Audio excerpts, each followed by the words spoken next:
Et quel est l'état économique du monde aujourd'hui et quelles vont pouvoir être, selon toi, ces premières mesures mises en place à partir de début 2025 ? Commençons par l'état de l'économie mondiale. Elle se porte en fait plutôt bien, malgré une certaine morosité ambiante. Ce qui s'est passé au cours des dernières années, c'est qu'on a eu un resserrement des politiques monétaires d'une brutalité absolument historique. Et en partie grâce à ça, en large partie grâce à ça, l'inflation à peu près partout dans le monde est revenue dans le voisinage des objectifs des banques centrales.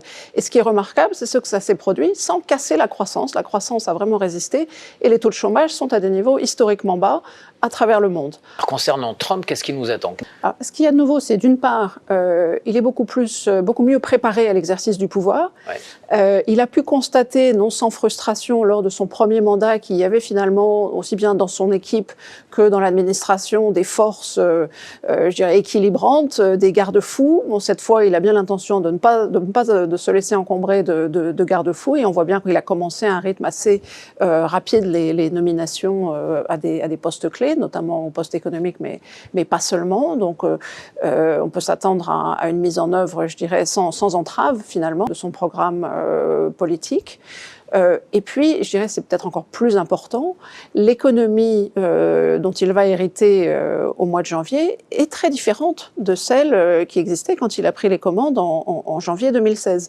Et donc, s'il s'attend à ce que l'économie réagisse de la même manière, eh bien, il risque d'avoir des surprises. Et je vais juste citer quelques statistiques. Les taux de la Fed en janvier 2016, on était en dessous de 0,50 points de base, on est 400 points de base au-dessus. La dette publique est 20 points de PIB plus élevée. Les taux à long terme sont plus élevés, on est dans une économie aujourd'hui qui est au plein emploi, donc et l'inflation qui était depuis longtemps en dessous de la cible des 2% est maintenant au-dessus. Donc tout ça fait un contexte très différent qui pourrait amener à une réaction, qui devrait amener à une réaction très différente de l'économie aux mêmes mesures.